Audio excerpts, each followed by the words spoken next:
Okay, so we have put our thumb drive in the side of the computer, and now we're going to go ahead and open up Icon Software. When this loads, you're going to have all your files down here that were previously loaded start to read the file names. It's loading every file you've already got loaded, so the best thing to do is come immediately once you've come into your project. So make sure that you're in your right project. After you're in your right project, just go to Import and hit the red X here. And then any file under here other than this default code list, go ahead and select and then hit the green check mark. That will just delete them out of here. And then we'll simply go to Home again. Once they're done, we're going to go in here and create a new job. So we're going to create level 5. We've done 2, 3, and 4. So we want to hit the plus symbol. And in this box, we're going to just type in level 5. Say OK. And check mark. After this, you're going to want to go ahead and import information into your job. So we're going to go import and then hit plus symbol, and we're going to import reference data. So I'm going to put on my little cursor so you can see it for a second. So reference data, and then we're going to go right here to internal memory and go to removable disk, and then data, and then our MPI level 5 through 7 is right here, so we're going to go ahead and select that. And then in here, we are going to have the control file and the points file. So first we want to do, since we're doing reference, we want to do control file first, or points files first, apologize. And right here you want to make sure that it is in ID, easting, northing, elevation, and code. If it's not, you're simply going to select ID, then the E, then the N, then the Z, and code, and that will change this upper line of how it's being read.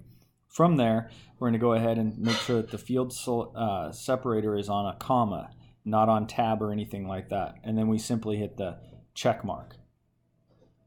Once we've hit that, then we can hit the check mark again at the bottom and just simply say OK.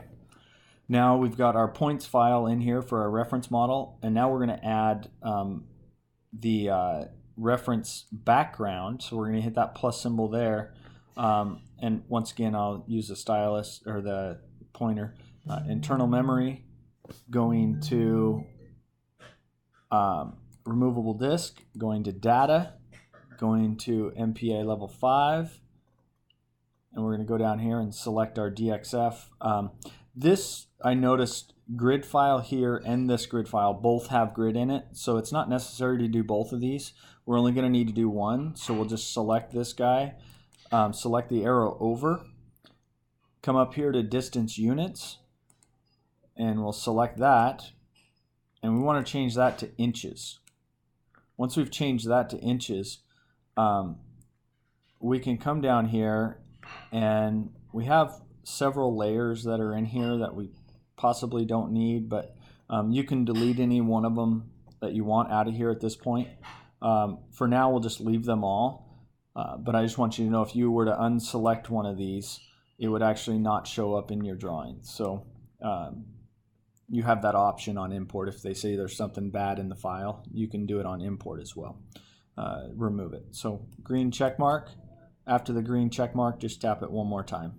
Okay, so now, okay, and just real quick, I'm going to show you what we've done. We've imported our reference data. So I hit home and I hit layout points, and now I have circles for my layout points and the background drawing here for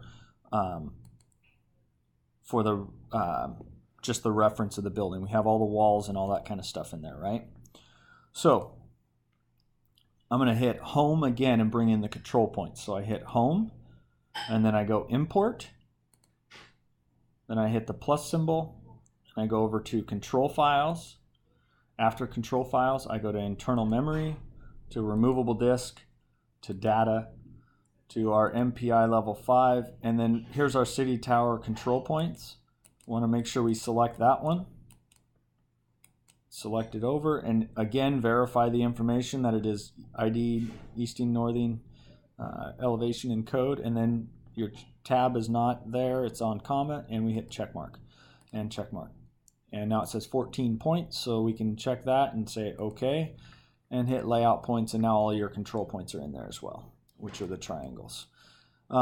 We can also come in here, and if something's in our way that we don't necessarily like, we can turn things on and off in here for them as well. So this typical rebar mesh bars, this probably doesn't need to be in here, and nor does this like clouded up area.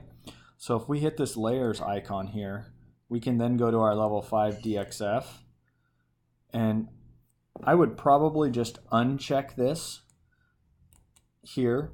And because this is for reference, I would most likely, I would just put on, I'd go all the way to the bottom, and I would turn on grid,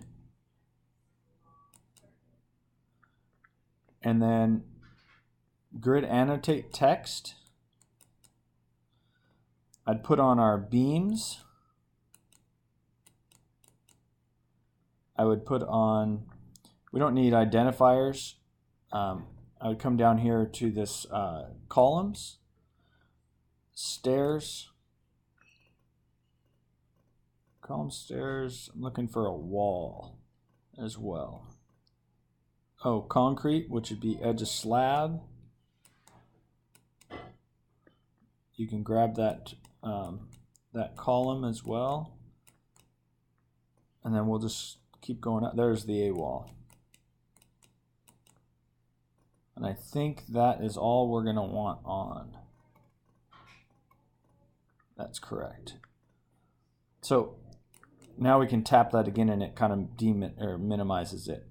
So now we can hit check mark, and now we have a little cleaner information. It looks like we have a typical rebar in there, which I think that was on that one layer that we did. So we can select that, go all the way to the bottom, and it's usually these identifier ones that are causing that. So beam, this might be it right there. Check mark. No, it's not. That's okay. Looks like that might be in 0 layer. So, but now we have a little cleaner drawing with less information on it. So we can see the columns, we can see the core and the walls, and then we can see the edge of slab. So that's sufficient enough for the guys. You can delete these layers out in AutoCAD before you actually send it into this tablet, so you don't have to clean it up later, but you do have the options on the tablet, just so you know. That should have you guys 100% up and running. So call me if you have any questions. Thanks.